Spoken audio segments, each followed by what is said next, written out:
Merci pour l'intro. Alors, je suis très heureuse d'être parmi vous ce soir pour parler d'un sujet qui peut toucher tout le monde, de près ou de loin. Alors, en l'occurrence, je suis ravie aussi d'être chez My Client parce que le lieu est un peu atypique et ça reste un sujet atypique aussi. On le verra. Alors, l'idée, c'est pas simplement de faire de l'information descendante. L'idéal, c'est de me poser des questions, de faire en sorte que ce soit vivant, hein, et que vous en ressortiez avec quelques outils aussi, des prises de conscience, certainement. Alors, d'où je viens? Effectivement, on a parlé d'incubescence. Alors, incubescence, c'est pas qu'une marque, c'est aussi l'objet de tout un parcours. Alors pour me présenter, donc, je suis issue d'une famille, j'ai deux sœurs, une petite sœur, une grande sœur, des parents voilà, qui sont dans cette belle région. Alors peut-être que vous connaissez cette tour. Très bien. La Tour de la Liberté. Très bien, ok, qui est située À Saint-Dié-des-Vosges. dans les Vosges. Voilà, donc je suis vosgienne d'origine. Et donc mes parents ont fait toute leur vie à Clairefontaine, donc une usine située à Étive-à-Clairefontaine. Donc une vie d'ouvrier dès l'âge de 18 ans jusqu'à 60 ans.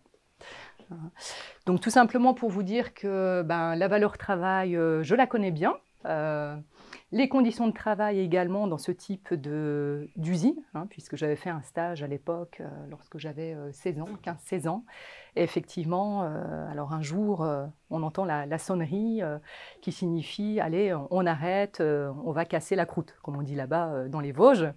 Donc, et je vois ma mère avec une de ses copines prendre deux tréteaux, une planche qu'elle pose comme ça avec la poussière qui vole, et juste à côté de sa machine, puisqu'elle empaquetait les cahiers. Et je lui dis, mais écoute, tu manges là, dans le bruit, dans la poussière Elle me dit, bah oui, mais c'est normal, on fait tout le temps ça, mais on rigole bien. J'ai dit, ok. Et donc, effectivement, c'était un marqueur qui m'a guidée vers la création et la fondation d'Incubescence. Voilà, alors effectivement, l'idée, c'est de sortir de sa zone de confort, hein, c'est ce que j'ai toujours voulu faire et c'est ce qui m'a guidée aussi dans la vie et qui me continue à me guider aussi.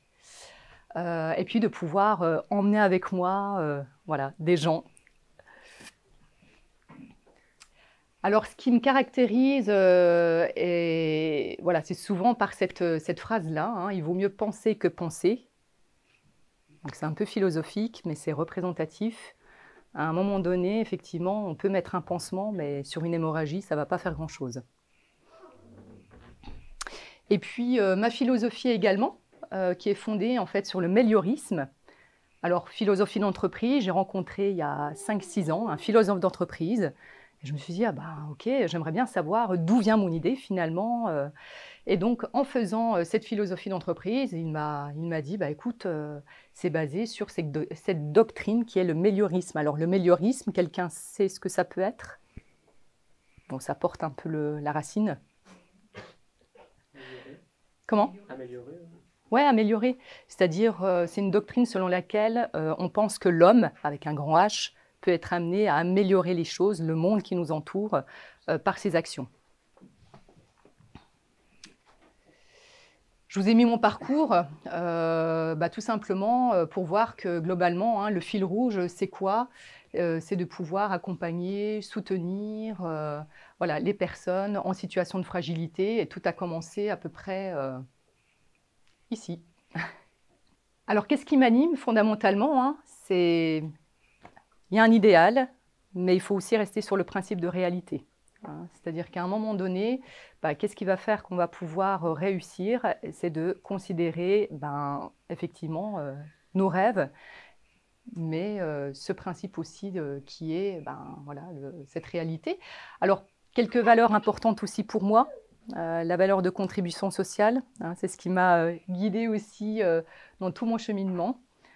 L'amélioration durable, c'est-à-dire qu'à un moment donné, on peut apporter des choses, mais à condition voilà, d'apporter de l'efficacité, de l'efficience, et puis de faire en sorte que les actions soient durables. Soutenir et transformer, coordonner et faciliter. Hein, c'est vraiment les maîtres mots, je dirais, qui me correspondent. Donc, Incubescence, c'est quoi? Incubescence a été créé il y a quasiment 6 ans. Voilà, donc aujourd'hui, c'est un organisme à la fois de formation, un centre également de bilan de compétences. Alors, on verra aussi que le bilan de compétences, parfois, ça peut être une porte d'entrée pour les personnes qui seraient en pré-épuisement, voire épuisées. Et l'objectif, c'est vraiment de pouvoir soutenir, faciliter une croissance alors responsable et durable. Le poids des mots reste important, mais toujours en s'intéressant à la motivation et aux conditions et relations de travail.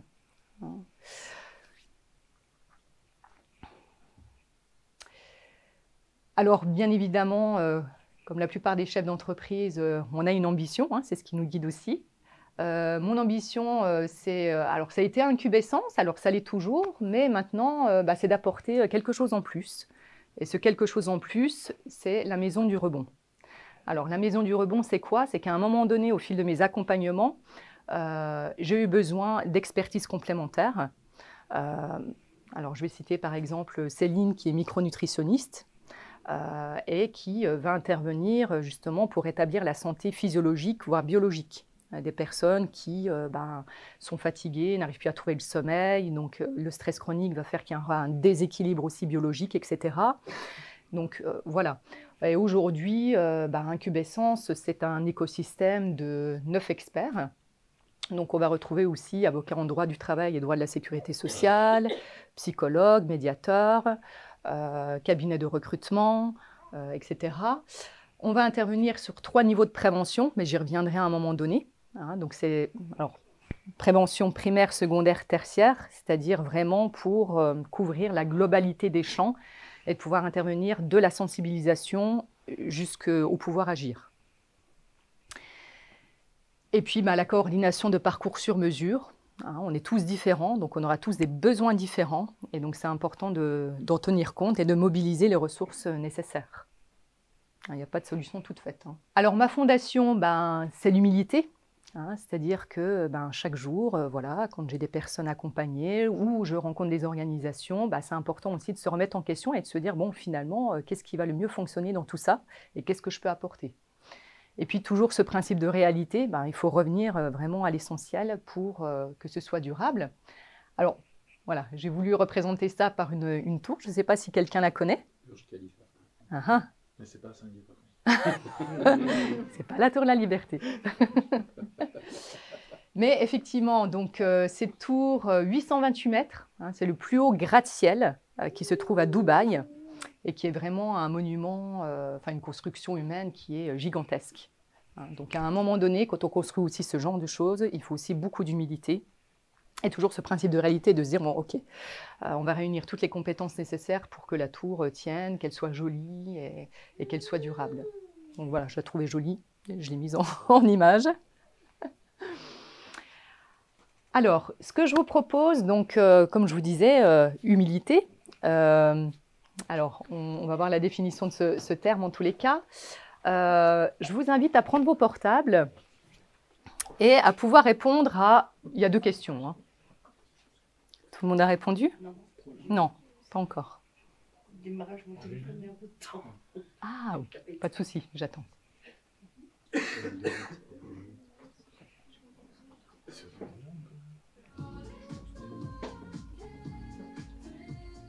C'est pour patienter. Mais je ne danserai pas sur la scène. Voilà, non, quasiment. Encore 2 personnes.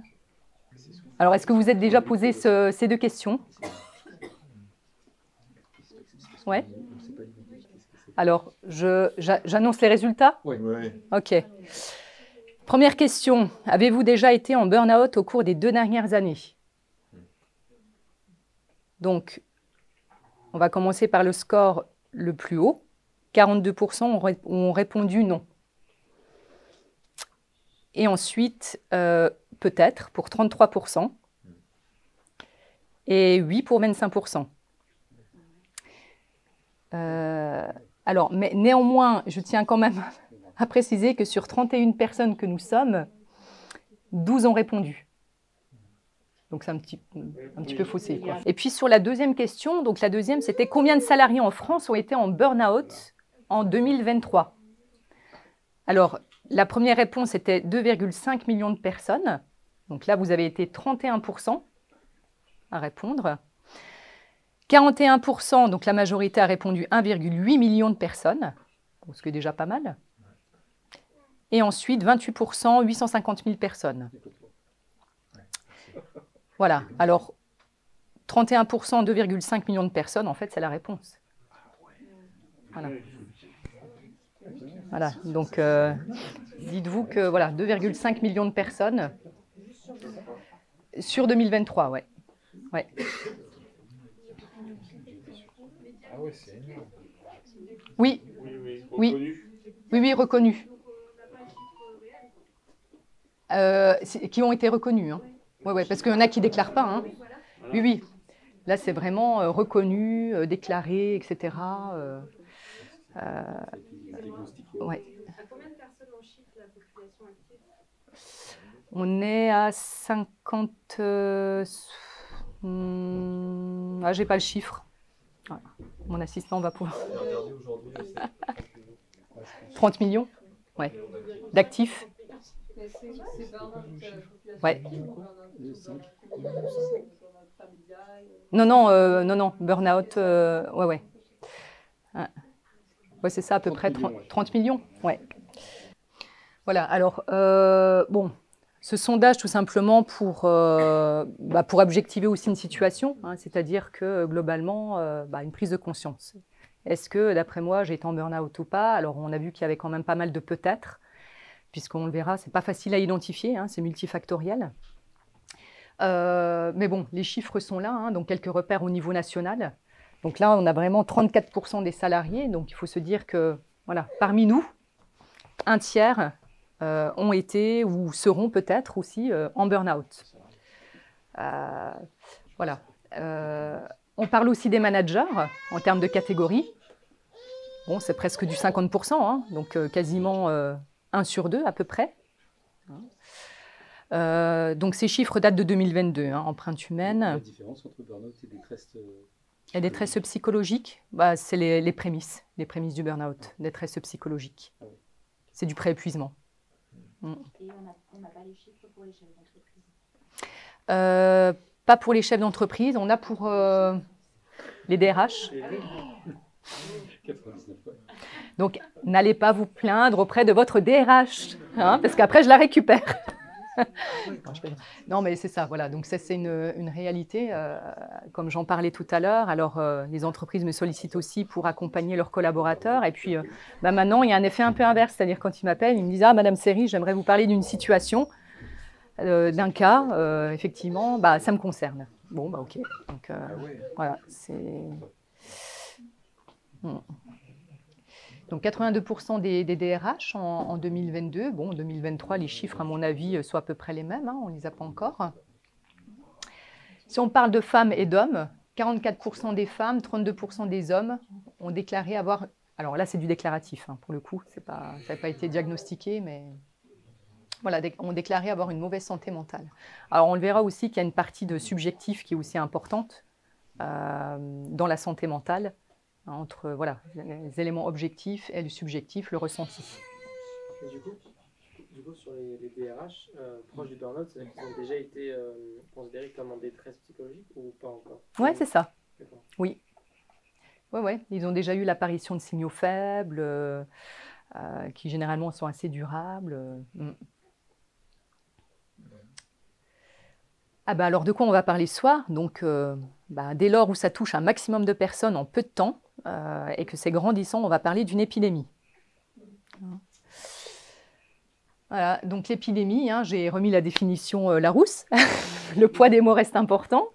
Donc, c'est le développement et propagation rapide d'une maladie contagieuse, le plus souvent d'origine infectieuse dans une population. Donc, alors après, voilà, le poids des mots, infectieux, c'est vrai qu'aujourd'hui, on utilise aussi le terme burn-out un peu à tout va. Limite, même les enfants le disent maintenant. Hein. Comment tu te sens? Je suis fatiguée, je suis stressée. Et demain, ce sera, je suis en burn-out.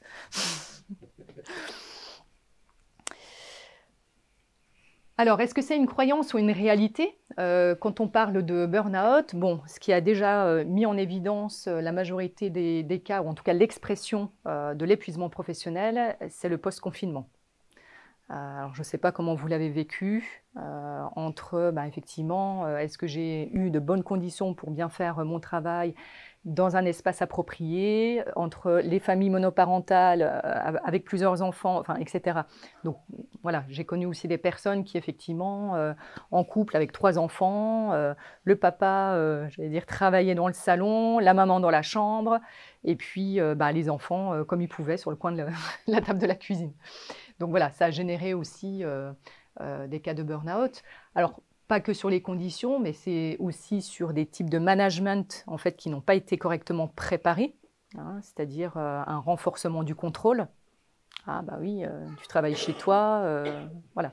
Donc là, effectivement, il y a eu ce genre de choses. Et puis après, on s'est questionné, hein, notamment encore aujourd'hui. Hein, ok, est-ce que tu es plutôt en burn-out? Est-ce que c'est plutôt de la dépression? Alors, on verra que c'est quand même différent. Et puis, à un moment donné, c'est de pouvoir aussi identifier quelles sont les causes racines. D'où vient la cause de mon état?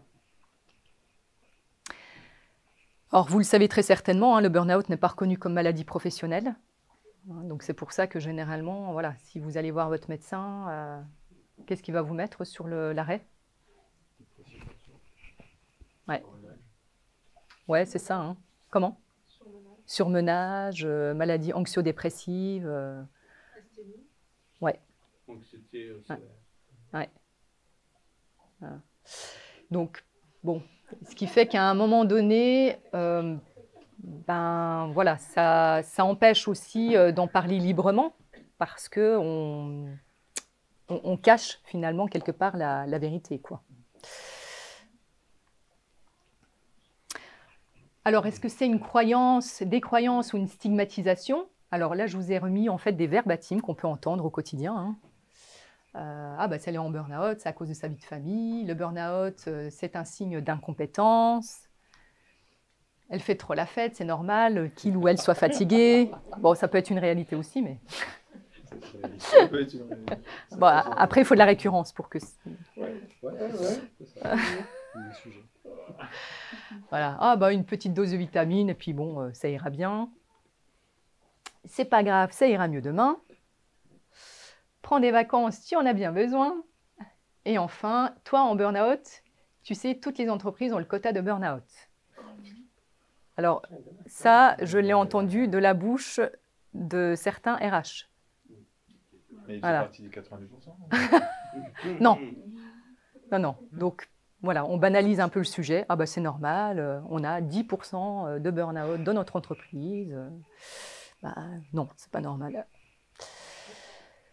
Alors ensuite, on a forcément, comme c'est un sujet qui est anxiogène, on va avoir des comportements associés. Voilà, l'image dit tout. Voilà, est-ce que vous trouvez que c'est le moment avec tout ce boulot qu'on a?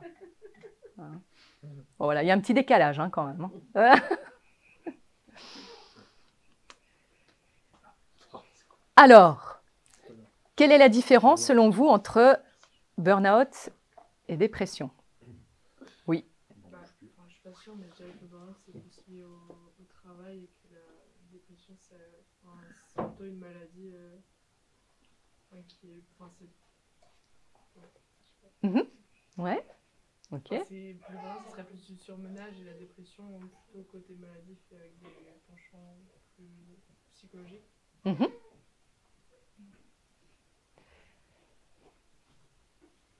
Alors, effectivement, en tout cas, si on parle de secteur, le burn-out va être associé au travail et la dépression va toucher tous les secteurs de vie.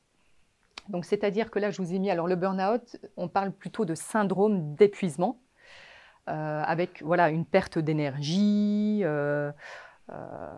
alors que la dépression, c'est un trouble mental.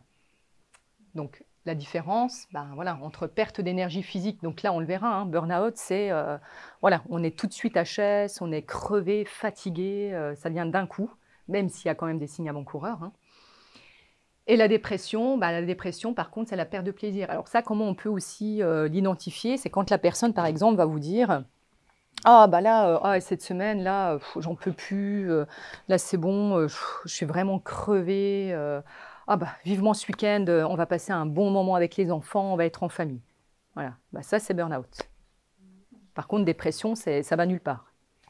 Je suis pas bien le week-end, je suis pas bien dans le travail, voilà, rien ne va. Donc, effectivement, hein, quand on parle de dépression, de trouble mental, hein, l'altération majeure sur le plan clinique, donc comme vous disiez tout à l'heure, hein, c'est plutôt d'ordre clinique. Mais du coup, dans le burn-out, c'est plutôt répétitif, parce qu'il y a des semaines où effectivement on va se sentir pas bien, on voudrait juste que le week-end arrive, mais il y a des semaines où ça ira très bien. Donc là, on n'est pas dans un état de burn-out. Ça ira très bien, c'est-à-dire que tout dépend. Alors, on verra, hein, c'est soit on peut être dans une situation de déni ou de coping. Alors, j'expliquerai ce que c'est aussi le coping, hein, c'est un peu de la suradaptation finalement. On se reconditionne mentalement. On se dit, bah ouais, non, mais c'est bon, ça va le faire. Ça va le faire, mais bon, on voit bien que le soufflet retombe assez rapidement. Hein. Alors, d'ailleurs, on va voir 3 définitions, parce que ça reste important de comprendre finalement ce qu'est le burn-out en soi. Alors, la première, c'est l'OMS, l'Organisation mondiale de la santé, qui définit le burn-out comme un syndrome résultant d'un stress chronique au travail. On parle bien de travail. Hein. Un syndrome résultant d'un stress chronique au travail qui n'a pas été géré avec succès. Donc, ce qui sous-entend qu'il y a une notion de déséquilibre. Donc, il va être caractérisé par 3 dimensions. Donc, on est super fatigué, voilà, ça vient d'un coup. Le cynisme.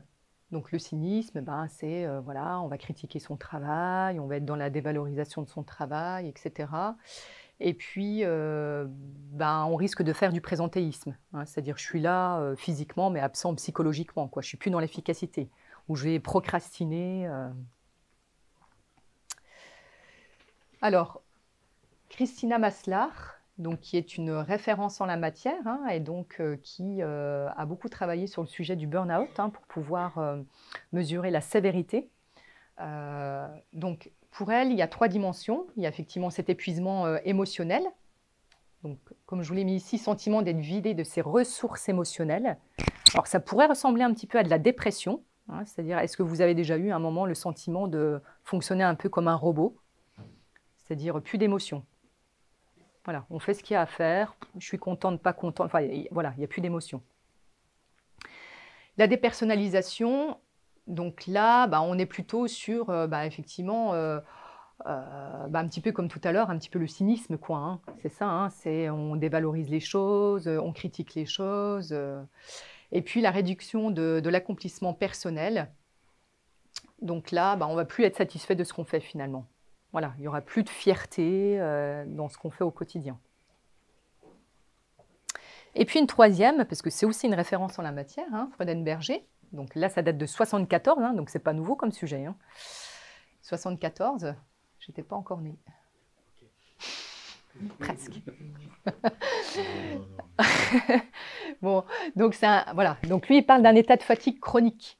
Donc chronique, il y a une chronicité, effectivement. Hein, c'est dans la durée, de dépression, de frustration. Donc là, c'est les couches du gâteau successives, hein, causées par le dévouement à une cause. Donc prenez bien en considération le poids des mots. Dévouement. Donc on a le travail à cœur, on est dévoué. Un mode de vie ou une relation qui échoue à produire les récompenses attendues.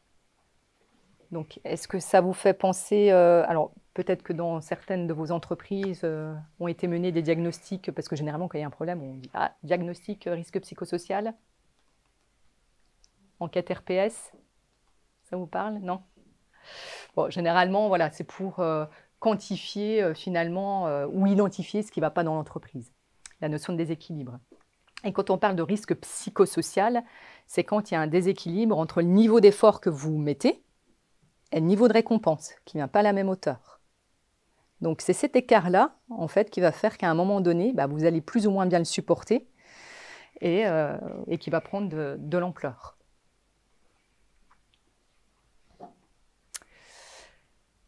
Et Freudenberger dit qu'effectivement, le burn-out, pour lui, c'est une maladie de l'âme en deuil de son idéal. Donc là, c'est vraiment la citation à retenir qui colore, j'allais dire, la soirée. Hein. Donc on a un idéal, mais c'est un peu comme la notion finalement de travail empêché. On aimerait bien, mais on ne peut pas. Alors, quand on parle de mal-être, on peut parler de burn-out, effectivement. Hein. Donc, à savoir que le burn-out, c'est un état. Donc, à un moment donné, on est en burn-out. Donc, un état d'épuisement à la fois émotionnel, il y a aussi l'aspect physique et mental qui est causé. Donc, il y a toujours une notion de cause à effet, notamment par un stress chronique lié au travail, encore une fois lié au travail.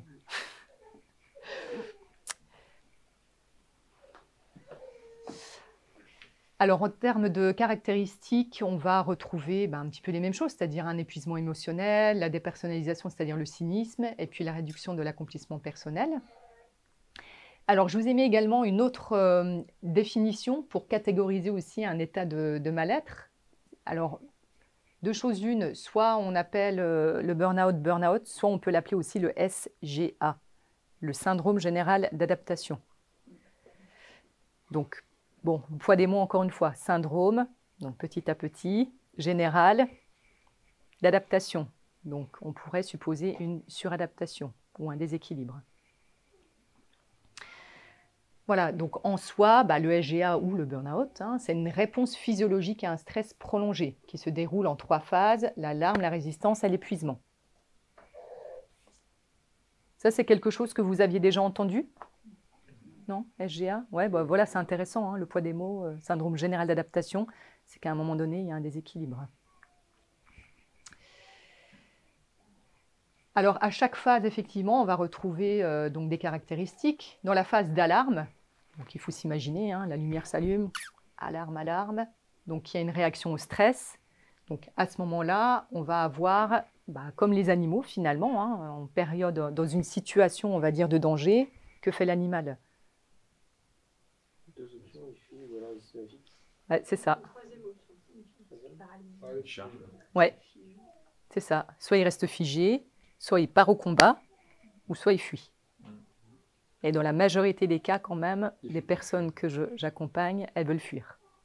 Parce qu'elles sont vidées d'énergie et pour aller au combat, il faut recharger les batteries. La phase de résistance, à un moment donné, ok, on a eu des petits signaux d'alarme, ouais, mais c'est bon, ça va le faire, allez, je continue. Bon, donc on résiste, on s'habitue aussi à un état, sauf que on peut s'habituer à un état, mais voilà, il y a des ressources à un moment donné dans lesquelles on va puiser. Donc, on sait que le stress chronique, à un moment donné, voilà, va puiser dans certaines choses, qui fait que va falloir rééquilibrer. Et puis la phase d'épuisement, c'est, on va parler vraiment d'impact sur la capacité d'adaptation du corps. Donc on parle d'affaiblissement, de problèmes de santé. Ah tiens, on commence à avoir des problèmes de ventre, on a mal au dos. Bon, puis après ça peut aller beaucoup plus loin, AVC, etc. Enfin, bon. À un moment donné, effectivement, c'est important d'en prendre conscience en tous les cas. On le verra, notamment des signaux faibles. Alors, toujours dans le même spectre, c'est vrai, quand on parle burn-out, on entend encore d'autres termes que le burn-out. Voilà. D'après vous, qu'est-ce qu'on pourrait entendre d'autre pour qualifier un état de mal-être? Quelqu'un qui serait, par exemple, épuisé par l'ennui. Ouais. Quelqu'un qui perdrait le sens de son travail.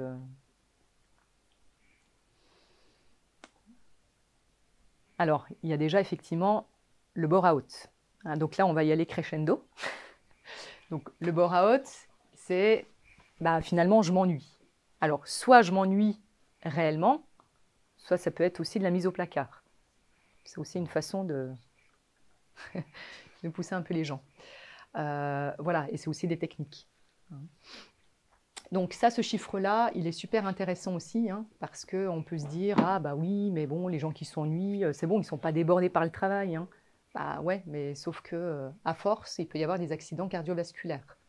Hein. Donc 2,5 fois plus élevé chez les salariés en proie au burn-out. Donc peu importe le secteur, hein, privé, public.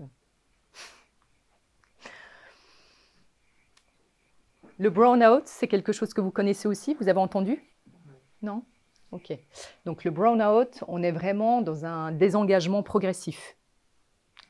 Donc désengagement progressif, c'est-à-dire que ben, globalement, voilà, on ne va plus y croire, on va être démotivé, on manque d'enthousiasme, d'engagement. Voilà, c'est ce qu'on appelle le désengagement progressif. Alors après, voilà, on peut parler aussi, à un moment donné, au niveau RH, là, il parlait de fuite,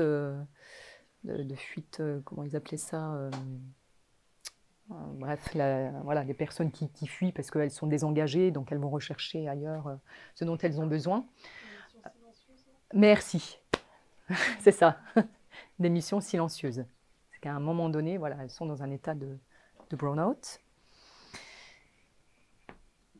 Et puis, il y a le burn-in. Le burn-in, c'est les prémices du burn-out. Donc là, dans le burn-in, eh ben, on va être un petit peu en suradaptation finalement.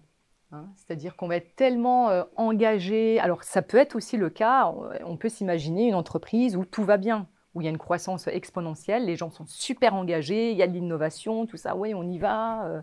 Par contre, ils viennent bosser le week-end, les soirs, voilà. Donc ils sont stimulés, mais trop stimulés. Ce qui fait qu'à un moment donné, ben, voilà, c'est souvent perçu comme positif, mais avec des risques potentiels si cette intensité n'a pas été gérée correctement. Donc, d'un côté, on peut avoir un contexte pathogène, où ça ne va pas bien, et de l'autre côté, un contexte où tout va super bien. Trop bien. Et donc, le burn-out, où effectivement, là, on est vraiment sur une dégradation du rapport d'une personne à son travail. Donc, le burn-in, hein, plutôt du présentéisme, je suis là, voilà, physiquement mais absent psychologiquement. Et puis le burn-out, ben, c'est généralement l'arrêt de travail total. Alors, comment on peut détecter aussi, finalement, les risques d'épuisement? Ben, il y a des signes. Alors, le premier, c'est déjà la fatigue, c'est celui qui vient en tête de liste. Donc, c'est-à-dire, globalement, bah, voilà, je me lève le matin et je me sens encore crevée. J'ai beau dormir, etc., mais je sais pas, je me sens fatiguée. Donc ça, c'est déjà un premier signe. Par contre, on verra qu'on peut être fatigué une fois. Par contre, si c'est récurrent, enfin, taux de fréquence, taux de gravité, hein, si c'est récurrent et de plus en plus intense, là, effectivement, il faut se poser la question. La question de la démotivation. Ouais, mais bon, démotivation dans le sens procrastination aussi. Ouais, je ne comprends pas, là on me demande de faire une tâche, d'habitude voilà, je mettais 2 heures et maintenant il me faut la journée. Donc quelque part, hein, on va prendre conscience finalement de son état. L'irritabilité, bah, je sais pas, dans votre entourage, vous avez peut-être remarqué un changement de comportement de certaines personnes. Ah mais tiens, pourquoi maintenant elle est irritée? Avant elle n'était pas comme ça.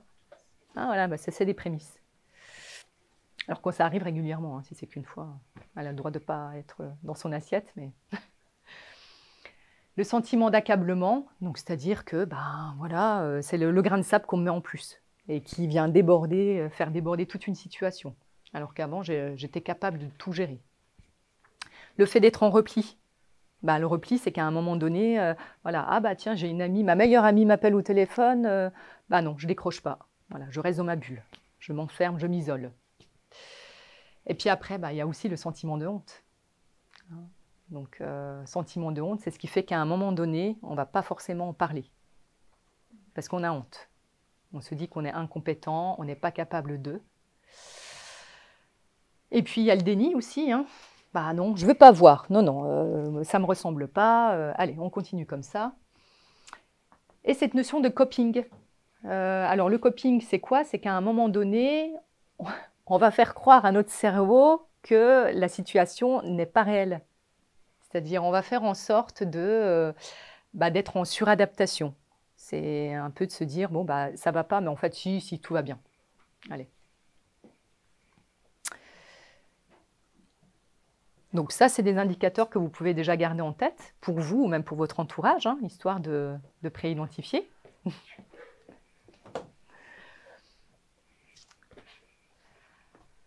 Alors ensuite, donc on a vu qu'il y avait des signes précoces. Maintenant, il y a des indicateurs. Alors, les indicateurs sont ceux-ci. Donc, il y en a qui sont d'ordre physique, donc qui sont visibles généralement.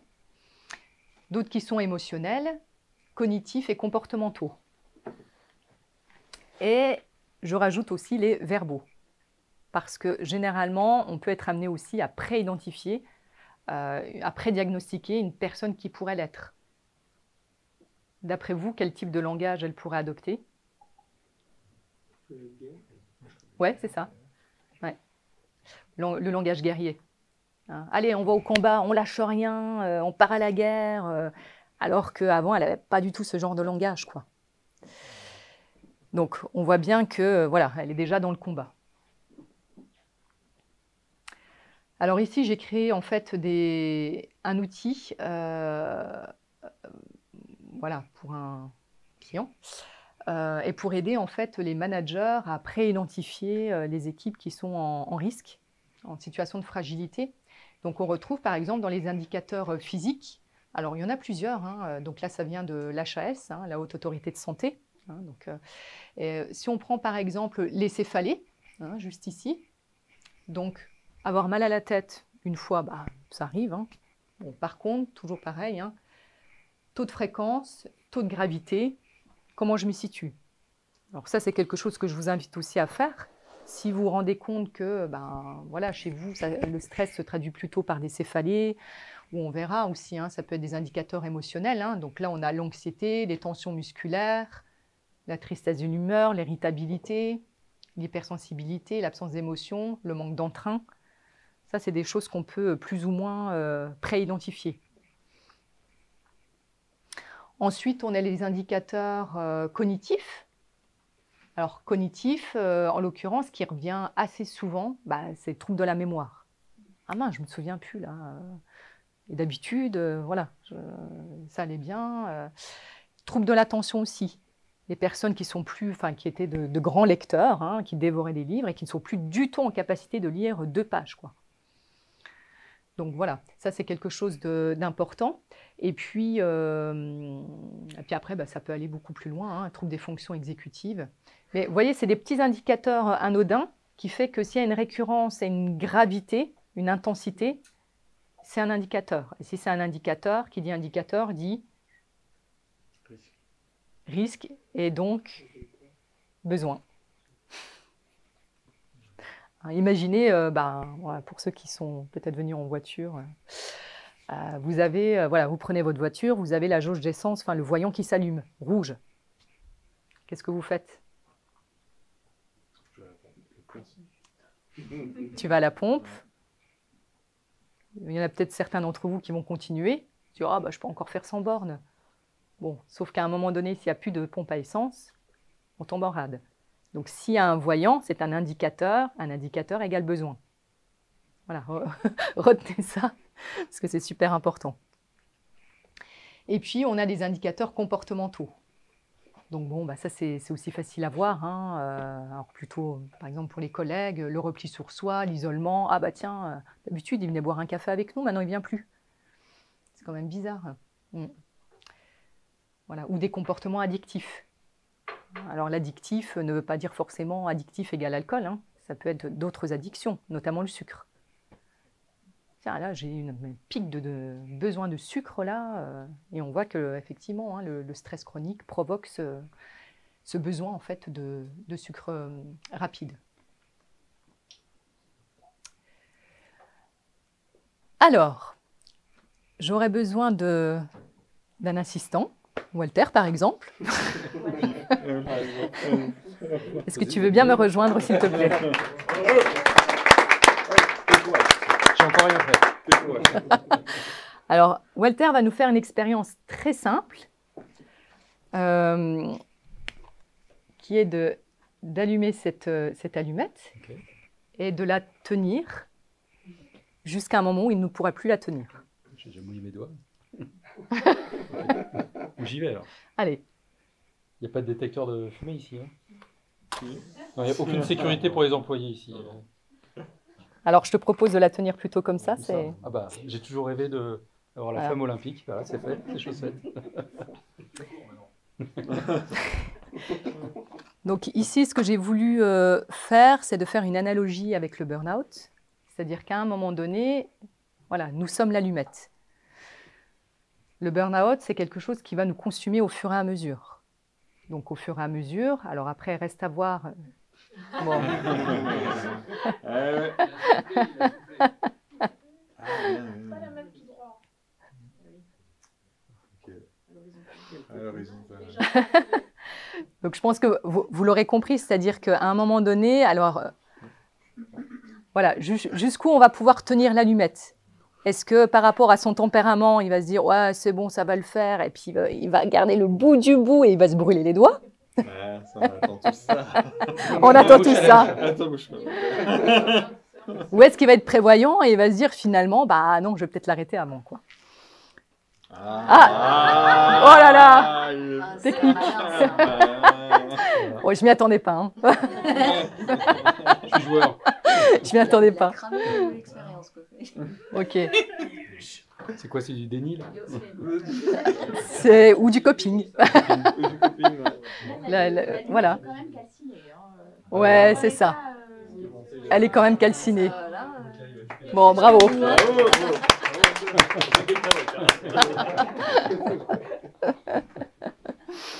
J'allais s'en souvenir. Ah, merci. Bon, bah voilà. Mais tout ça pour vous dire qu'à un moment donné, voilà, le burn-out, si on ne fait rien, si on n'identifie pas les causes racines, bah voilà ce qui risque d'arriver. Donc, et puis il y a certaines personnes qui vont, comme je vous le disais tout à l'heure, bah voilà, qui vont tenir cette allumette vraiment jusqu'au bout du bout. Hein, mais ça correspond aussi à un état d'esprit. Hein, notamment des fois un peu les sportifs qui se disent on va relever le challenge, allez on y va, coûte que coûte. Et puis d'autres qui seront un peu plus prévoyants. Alors, qu'est-ce que vous avez observé finalement dans cette expérience? Avec de l'ingéniosité, on peut passer le burn-out. Comment? Avec de l'ingéniosité, on peut passer le burn-out. Ouais, on peut avoir un prisme différent, c'est vrai. Voilà, donc ça laisse des traces. En tout cas, la couleur n'est plus la même. Par rapport à votre ressenti, bah, à un moment donné, effectivement, hein, si la flamme se rapproche des doigts, forcément, ça brûle. Donc, est-ce que vous êtes prêt à vous brûler pour votre travail? Et puis, c'est surtout que, bah, à un moment donné, si ça brûle et si ça fait mal, c'est que c'est un indicateur, encore une fois. Donc, forcément, il y a un besoin. Donc, l'idée, c'est de mener son enquête pour identifier la cause racine.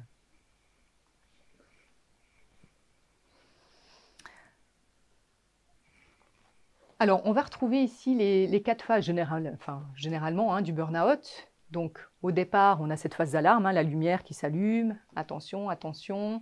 On résiste. Ouais, c'est bon. On continue, on continue. Phase de rupture, bah oui, on commence à puiser dans les réserves. Hein, donc, ah bah tiens, je ne comprends pas, là, je me suis fait mal en faisant du sport, j'étais un peu trop à outrance, ou voilà, je suis un peu gauche en ce moment. Et puis, il y a la phase d'effondrement.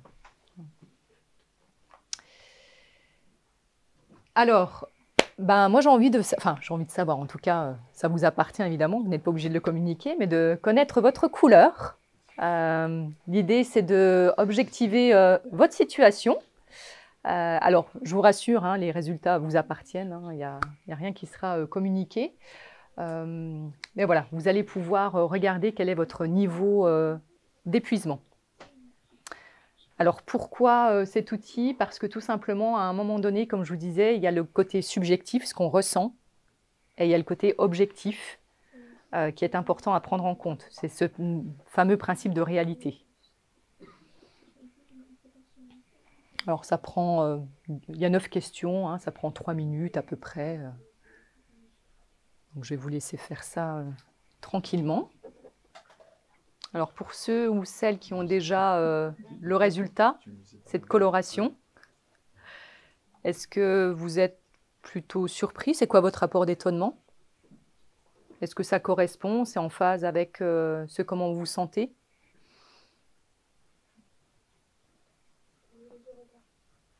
Pas de souci. Donc ici, ce test fait l'objet d'un prédiagnostic. Alors l'idéal, c'est de le faire on va dire à 3 moments différents. C'est-à-dire, bah voilà, là ce soir vous le faites. L'idéal, ce serait peut-être de le faire dimanche, voilà, quand vous êtes en week-end, tout va bien, etc. Et puis après, peut-être en milieu de semaine prochaine.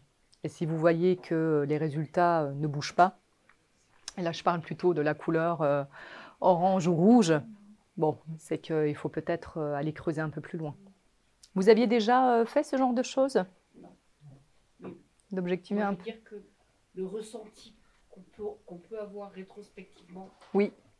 On est quand même, je trouve qu'il y a une intelligence émotionnelle où on se dit, même si on ne se l'avoue pas forcément, oui.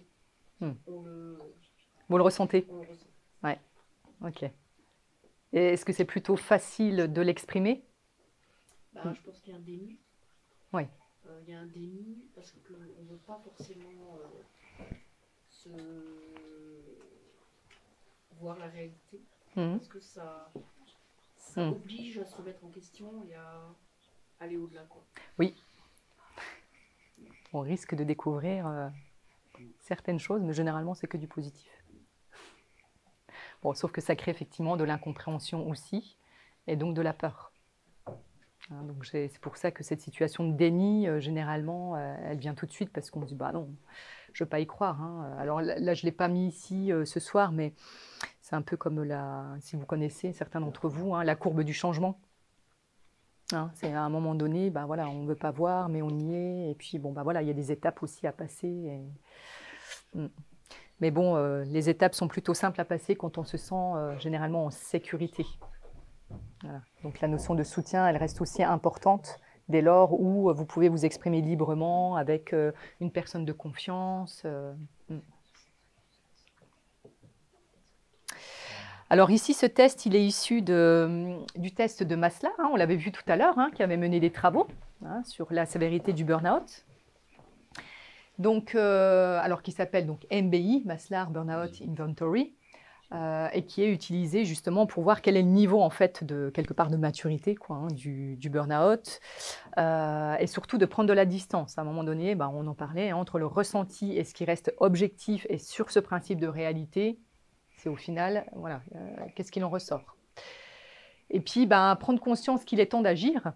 Alors, comme le dit aussi Pierre Rabhi, que vous connaissez, Pierre Rabhi, agroécologiste.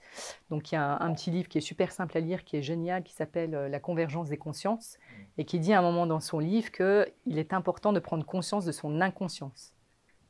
Et voilà, moi, c'est ce que je vous invite vraiment à faire, c'est qu'à un moment donné, lui, il parle de ressources de la nature, etc. Hein, mais on a une ressource, on a des ressources. Donc, prendre conscience qu'il est temps d'agir à un moment donné, et puis comprendre ce qui est en jeu aussi. Hein. C'est quoi le plus important dans tout ça? Voilà. Est-ce que ça vaut la peine de se mettre dans un état pareil? Et puis, bien évidemment, une fois qu'on a eu cette prise de conscience, c'est d'aller un peu plus loin. Bon, ok, maintenant, qu'est-ce qui fait que j'en suis là aujourd'hui? C'est quoi la cause racine? Donc, dans les 3 dimensions du MBI, on va retrouver différentes choses qu'on avait vues déjà auparavant, l'épuisement émotionnel, la dépersonnalisation, le cynisme, et puis la réduction de l'accomplissement personnel. Alors, dans l'épuisement émotionnel, on va retrouver toujours cette sensation de fatigue intense, donc avec la fatigue qui est chronique, le sentiment d'épuisement, le détachement émotionnel. Donc déjà, vous pouvez percevoir, si un jour vous êtes dans cette situation-là, qu'il y a déjà une dérive qui s'opère. Donc là, on est sur l'épuisement émotionnel. Sur la dépersonnalisation, on parle bien d'attitude de détachement. C'est-à-dire que finalement, on considère que vis-à-vis des personnes ou de mon entourage, j'apporte plus forcément d'envie particulière. Donc on va avoir cette notion de cynisme et ce traitement impersonnel aussi. Hein, donc traitement impersonnel, c'est-à-dire que finalement, on ne voit plus les gens comme des humains, mais comme des objets. Voilà, on est vraiment détaché. Et puis la réduction de l'accomplissement, là effectivement, hein, perte de fierté dans ce que l'on fait, et d'efficacité, etc. Alors pourquoi il est si difficile d'exprimer son état? Bon, on en a un petit peu parlé tout à l'heure. Pour différentes raisons, c'est soit on peut être effectivement dans une situation de déni. Le déni, voilà, hein, c'est un mécanisme de défense psychologique où une personne refuse de reconnaître ou d'accepter une réalité douloureuse ou stressante. Donc on refuse de voir la réalité. Alors l'idée, c'est pas d'avoir un jugement là-dessus, on est comme on est, mais voilà, qu'est-ce qui fait qu'on refuse de voir cette réalité? C'est un refus conscient ou inconscient? Généralement, c'est plutôt inconscient. Hein, c'est-à-dire qu'à un moment donné, c'est pour ça qu'ici, on parle de certaines pensées, certaines émotions. Donc, ça peut être aussi lié, j'allais dire, à une certaine éducation qu'on aurait pu avoir. Par exemple, là, j'ai eu la situation d'une personne que j'ai accompagnée, un grand cadre bancaire qui a fait, le conservatoire de musique, donc toujours été mis sur un piédestal, toujours très valorisé, etc. Et à un moment donné, il a une situation de faiblesse. Donc lui, il s'est mis dans une phase de déni. C'est-à-dire que, non, j'ai toujours été mis sur un piédestal, j'ai toujours tout réussi. Je ne vois pas pourquoi aujourd'hui je m'effondrerais. Et puis, il y a ce dont on parlait aussi tout à l'heure, donc le coping. Donc le coping, ça c'est quelque chose aussi que j'avais étudié dans le cadre de mon diplôme universitaire, où j'ai dû faire un mémoire sur la qualité de vie au travail du dirigeant. Et donc, effectivement, il y avait cette notion de coping. Et donc cette notion de coping, c'est quoi? C'est qu'on va trouver des stratégies d'évitement. Donc on va se dire que finalement, ça ne va pas, mais si, tout va bien. Donc tout va bien, donc on va utiliser, on va dire, des techniques pour se dire que finalement, on va arriver à gérer la situation. Donc contrairement au déni, hein, le coping implique une reconnaissance de la réalité et une tentative active de la gérer.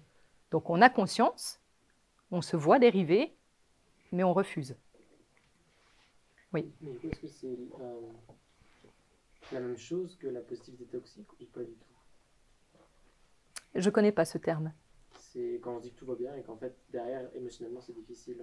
Ah oui. C'est pour ça que je pose la question. Parce que ça ça s'en rapproche, effectivement. Ouais, complètement.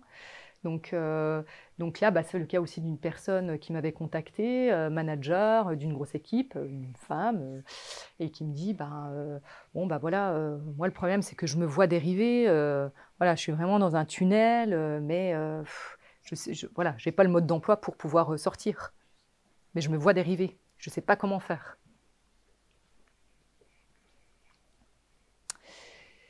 Donc, vous l'aurez compris, hein, quand on a un état, c'est généralement que c'est la lumière rouge qui s'allume, c'est un indicateur. Voilà, donc toute situation n'a pas de fatalité. À un moment donné, il y a forcément une logique derrière. Logique, besoin. Alors pour moi, quand on parle de burn-out, c'est le B comme le bien utiliser ses ressources naturelles. À un moment donné, c'est important aussi de savoir parce que y a des choses qui vont bien. On a aussi des ressources qui fonctionnent bien et qui sont protectrices.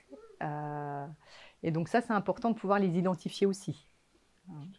Et puis, à haute comme ouverture, utilité, temporalité, c'est qu'à un moment donné, c'est important de s'ouvrir aussi. Hein, c'est-à-dire d'aller rechercher des ressources, d'en parler à des personnes de confiance, à des relais, et puis utilité, parce qu'à un moment donné, de faire cette démarche-là, déjà, vous allez prendre conscience rien que de le verbaliser. Et puis la temporalité, ça c'est quelque chose qu'on ne maîtrise pas.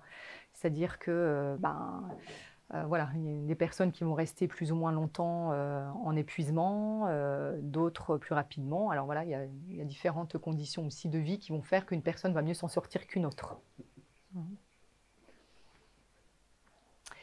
Alors là, j'ai voulu vous illustrer 3 cas de figure qui sont un peu différents. Alors, notamment, c'est donc des personnes que j'ai accompagnées. Yolène. Donc, Yolène, elle a 42 ans, elle a des enfants. Et sa formation de départ, elle est diplômée, donc elle a un diplôme d'éducatrice spécialisée.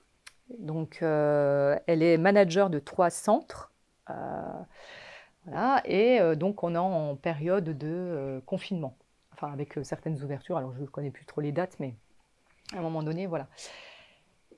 Donc, qu'est-ce qui se passe? C'est que par rapport au contexte, on est dans une période de flottement.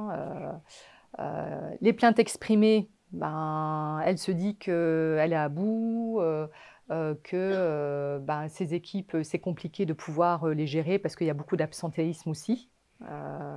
Et puis, c'est surtout qu'à l'époque, il fallait porter les masques, etc. Avec les enfants, être toujours dans la contradiction, enfin pas dans la contradiction, mais dans l'obligation de se dire ah non, attention, il faut nettoyer ici, nettoyer ça, mets ton masque.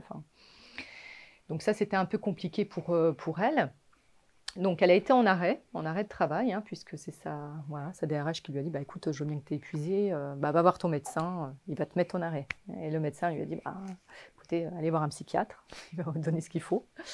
Voilà, et à partir de là, plus rien s'est passé. C'est-à-dire elle a été complètement isolée, sa direction n'a pas osé prendre contact avec elle parce que, on risque que ce soit requalifié aussi de harcèlement. Ça peut être aussi le cas. Donc elle était complètement délaissée. Et à un moment donné, elle s'est dit, ok, donc accompagnement sur la reconstruction post-burnout, on a reconsidéré aussi le contenu de son travail et son approche. Et à partir de là, elle s'est rendue compte que finalement, elle n'aurait jamais toutes les conditions réunies pour bien faire son travail, parce que par manque de moyens, parce que c'est de l'associatif. Bon. Et donc, elle a décidé de se reconvertir. Donc aujourd'hui, Yolène est en phase de devenir professeure des écoles.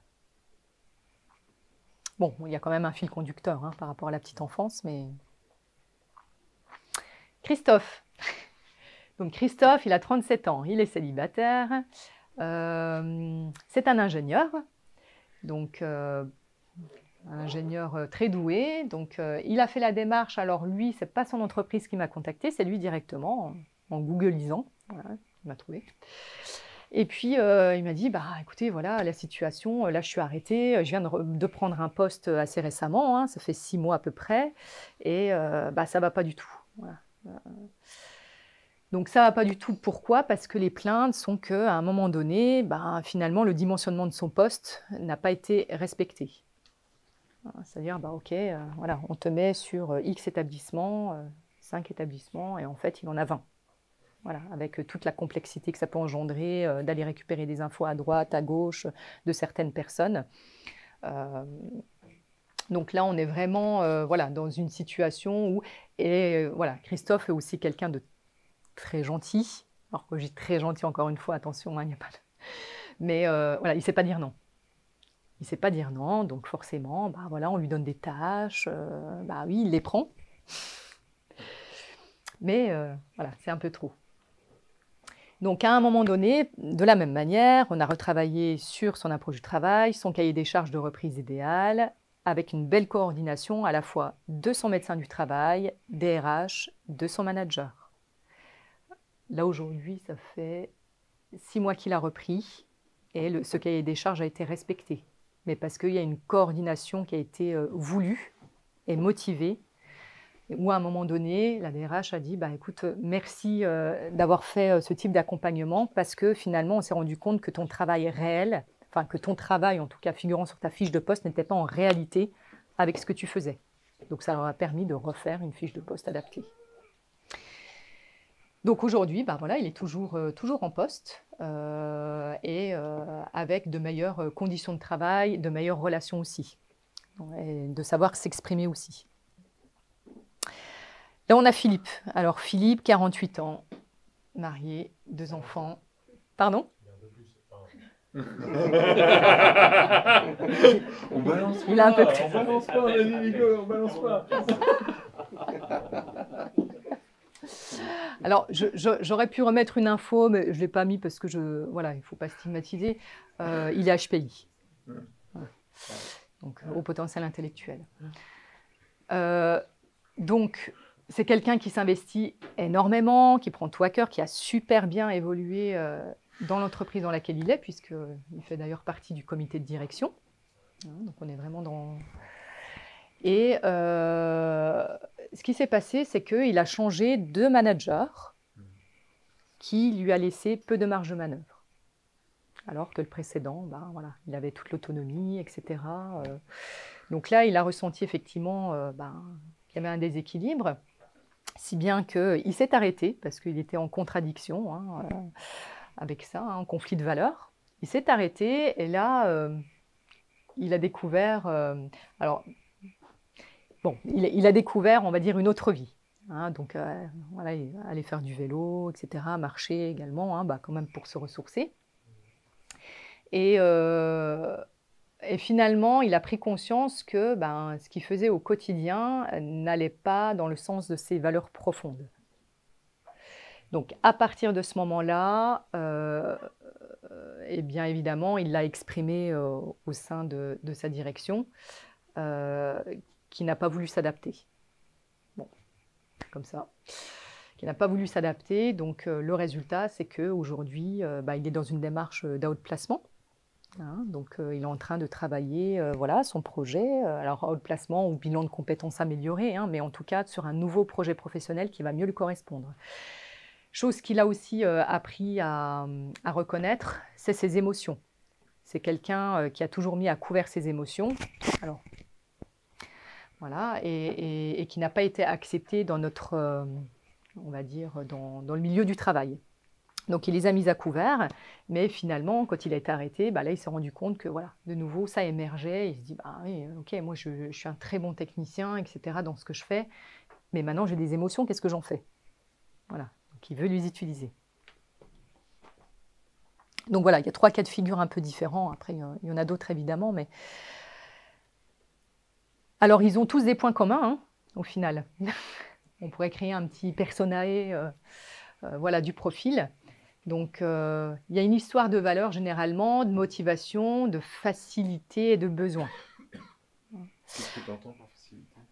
Alors, facilité, c'est-à-dire que globalement, il y a des choses que je fais assez naturellement, qui m'énergisent, mais sur lesquelles je n'ai pas forcément mis un doigt dessus.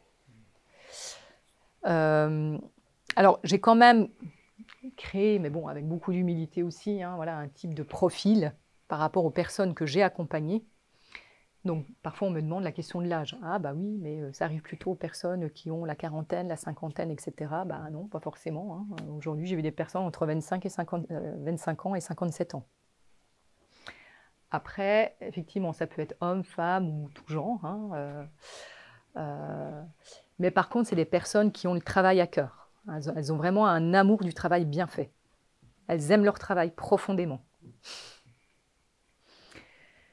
Les valeurs, généralement, qui leur ressemblent, c'est celle-ci, le respect, la justice. Donc, s'il y a une notion d'injustice à un moment donné, voilà. La loyauté et l'équité. Donc, je pense qu'à un moment donné, voilà, des personnes qu'on pourrait stigmatiser comme des personnes qui se plaignent dans l'entreprise, il ne faut pas leur mettre cette étiquette-là. C'est au contraire des personnes qui sont investies et qui veulent faire évoluer les choses et améliorer l'existant. Donc, il faut les écouter. En termes d'éducation, c'est souvent une éducation où on respecte des règles, on a la valeur travail, la valeur de l'effort, etc. Et puis, en termes de comportement, on aime relever les défis parce que c'est chouette. C'est chouette, c'est satisfaisant, voilà. Et puis, on est fiers. Et puis, on va le faire, on va rendre service. Et généralement, c'est des personnes super souriantes, très avenantes, très communicantes. En termes de verbatim, c'est là où on rejoint un peu soit le discours un peu guerrier, ou alors beaucoup d'injonctions généralement. Si vous voyez, vous entendez des personnes, globalement, prenez conscience de ça, c'est « il faut que »,« je dois »,« j'ai pas le choix ». Voilà, on se flagelle un peu, « j'ai pas le choix ». Et puis, on a aussi des croyances qui sont limitantes, pour le coup. C'est-à-dire, ouais, non, mais je suis indispensable, un bon travail, c'est un travail d'excellence. Ouais, mais c'est quoi la définition de l'excellence? Bon, ça fait réfléchir, Vous avez peut-être déjà des situations, en tout cas des personnes auxquelles vous pensez. Bon, voilà, donc globalement, il faut se dire que le burn-out, en tout cas, identifier une situation à risque, il faut vraiment avoir une approche systémique, hein, c'est-à-dire une approche globale, prendre en considération différentes choses, à la fois d'ordre individuel, collectif, mais aussi organisationnel. Donc, les 3 niveaux de prévention, c'est important. Alors là, je parle plus au niveau de l'entreprise finalement, hein. C'est que on ne peut pas reprendre comme on était avant.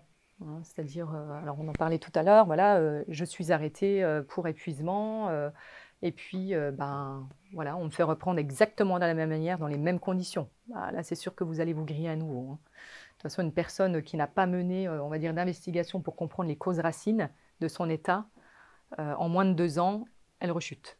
Il y a 50% de risque qu'elle rechute. Parce que tout s'explique. Il y a une logique, il y a des processus. Voilà, et donc il faut reconsidérer à un moment donné. Bon, alors ça c'est pour le clin d'œil. Le clin d'œil juridique, notamment, hein, toute entreprise doit prendre les mesures nécessaires pour assurer la sécurité et protéger la santé physique et mentale des travailleurs. Donc si j'ai certains chefs d'entreprise dans cette salle, nul n'est censé ignorer la loi. Bon, en tout cas, voilà, ça c'est sur la théorie, mais en pratique, c'est vraiment important de mettre en place des choses, puisque d'ailleurs, voilà, normalement, ça doit être dans la mise à jour du document unique. Hein. Donc, tant que rien n'arrive, hein, ça c'est comme, j'allais dire les mutuelles, hein, c'est toujours trop cher, mais quand on en a besoin, voilà. Donc, on sait très bien que la prévention, c'est toujours quelque chose qui peut être reconnu comme un centre de coût. Mais en fin de compte, c'est durable. Oui, bien sûr. Il y a l'obligation de l'employeur, mais ça veut dire qu'il faut qu'il prenne conscience aussi que potentiellement il peut être cause de burn-out. Est-ce que mettre en place de la prévention, c'est pas avouer sa responsabilité, de dire bon, ok, effectivement, chez moi tout n'est pas parfait, et donc je peux avoir des cas. Il y a un côté de prise de conscience. De prise de conscience et du coup un aveu de faiblesse, quoi. Qui fait que peut-être certaines entreprises... Alors après, on peut aller plus loin, on va dire, dans l'état d'esprit, notamment voilà, en matière de coaching, hein, on peut parler aussi des préférences cérébrales, hein, le modèle Herrmann, HBDI, où à un moment donné, on sait qu'un entrepreneur qui a par exemple créé sa boîte, qui est très investi, etc., lui va prendre plus de considération de ses salariés parce qu'il est visionnaire, parce que voilà, c'est sa boîte, il va investir, etc. Alors que, par exemple, alors encore une fois, je ne veux absolument pas stigmatiser, mais alors que par exemple, quelqu'un qui serait dirigeant, mais actionnaire, etc., où effectivement il est salarié. Ouais. Donc à un moment donné, voilà, c'est pas la même vision des choses, le même état d'esprit. Mais en tout cas, voilà, se préoccuper, on va dire, de la santé de ses collaborateurs et de sa santé aussi, du coup, hein, puisque ça va de soi, on répond aussi à des enjeux. Hein. Aujourd'hui, voilà, quand certains amis DRH me disent « Oh là là, oui, là c'est galère en ce moment de recruter, de fidéliser, de maintenir les gens qui sont en place, de travailler sur l'attractivité de l'entreprise. » Mais bon, en même temps, les meilleures personnes qui peuvent en parler, c'est les personnes qui composent l'entreprise. Si elles sont bien, si elles se sentent considérées, s'il y a des actions qui ne sont pas forcément coûteuses, mises en place, ils vont en parler naturellement. « Ah tu sais, dans ma boîte, c'est vachement bien, viens, postule. » Donc voilà, on va répondre à des enjeux à la fois de RSE, de qualité de vie et conditions de travail, d'attractivité, la transmission aussi, hein, et de valorisation de l'entreprise, à un moment donné. C'est un aspect aussi concurrentiel. Et d'ailleurs, c'est dans le secteur, je crois, automobile, où effectivement, ce qui est regardé, c'est l'indicateur absentéisme. Si l'absentéisme est trop élevé, ça veut dire que derrière, il y aura de la non-qualité. Voilà, et puis recrutement, fidélisation. Hein. Bon, voilà, il y a beaucoup de logique derrière tout ça, finalement. Hein. Je pense que je ne vous apprends rien, mais le fait de le dire... Voilà, bon, ça vous l'aurez compris, il n'y a pas de solution standard. Il n'y a pas de baguette magique non plus. C'est simplement, à un moment donné, c'est de considérer une situation, de l'analyser pour identifier la cause racine et les besoins, et de rééquilibrer les choses. Voilà, donc dans un premier temps, ça va passer par un diagnostic, hein, évidemment. Alors ici, hein, je parle à la fois pour une démarche individuelle ou une démarche entreprise. Hein. Donc diagnostiquer, l'idéal, c'est de former, soutenir, accompagner et faciliter. Hein, c'est un peu les étapes.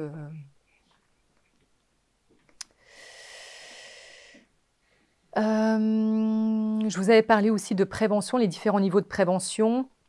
Donc là, la prévention primaire. Quand on parle de prévention primaire, c'est on va essayer d'éviter le risque.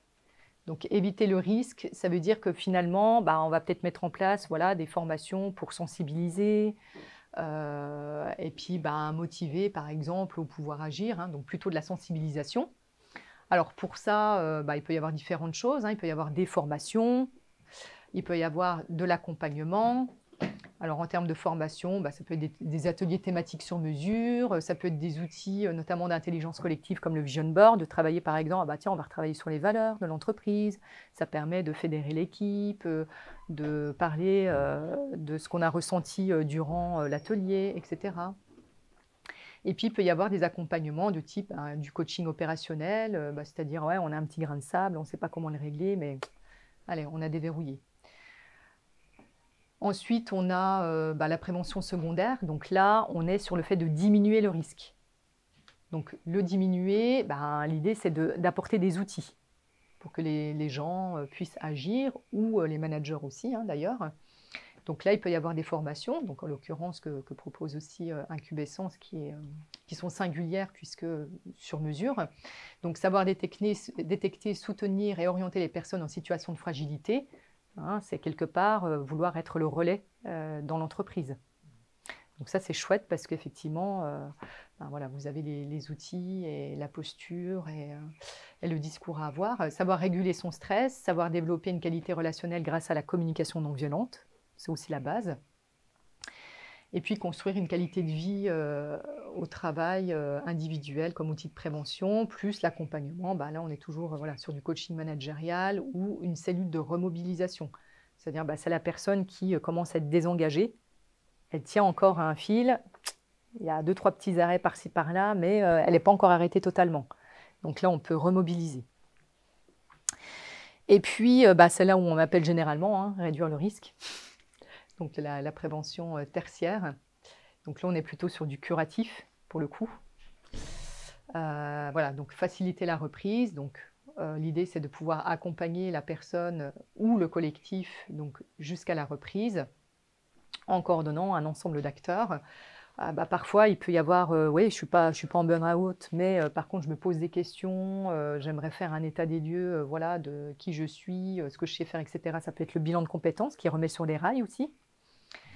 Et puis ensuite, il peut y avoir la notion de conseil, c'est-à-dire, tiens, j'aimerais identifier mes aptitudes pour pouvoir les renforcer et me sentir mieux dans mon environnement de travail. Je vous ai également mis cet outil qui est très intéressant et qui va permettre finalement d'accompagner une personne à la reprise suite à un burn-out. Donc il y a une méthode, il y a un protocole qui est très spécifique.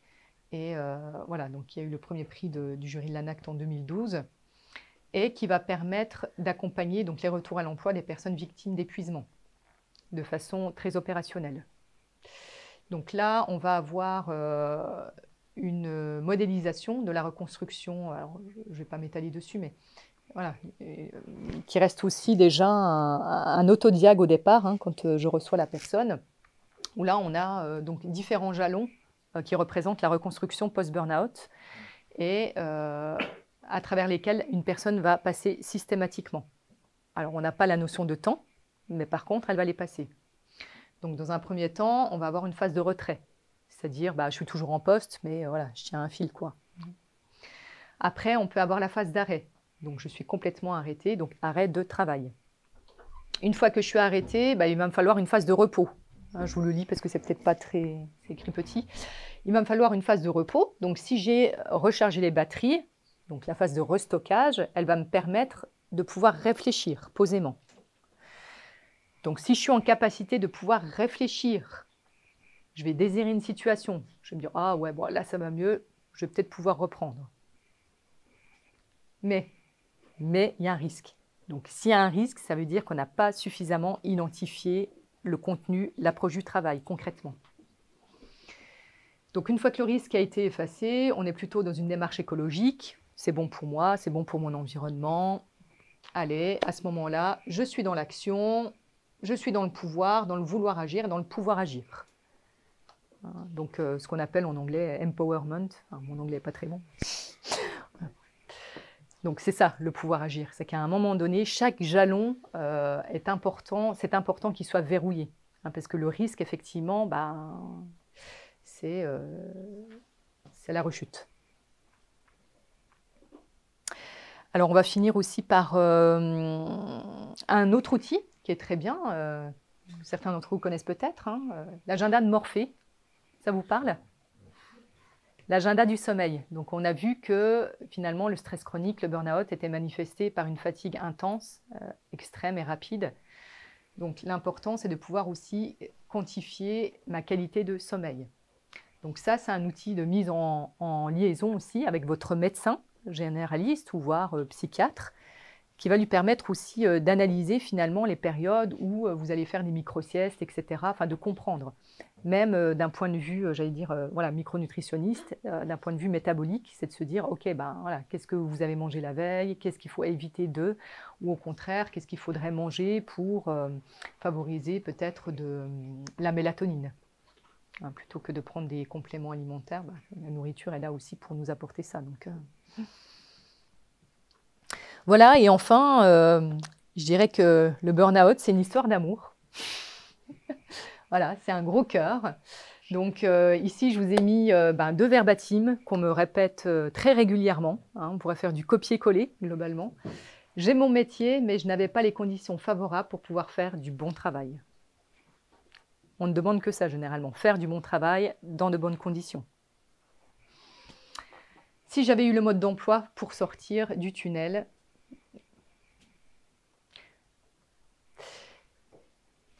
et j'ai rajouté simplement 2 citations qui me tiennent à cœur et qui sont aussi représentatives, j'allais dire, de mon état d'esprit et de ma volonté. Donc, Isaac Newton, les hommes construisent trop de murs et pas assez de ponts. Voilà, plutôt que de, j'allais dire, que chacun travaille dans son coin, travaillons ensemble, coordonnons nos actions pour un but commun. Et puis, Pierre Rabhi, il est urgent de prendre conscience de notre inconscience. Ça, c'est un peu le maître mot. Eh bien, merci pour votre attention.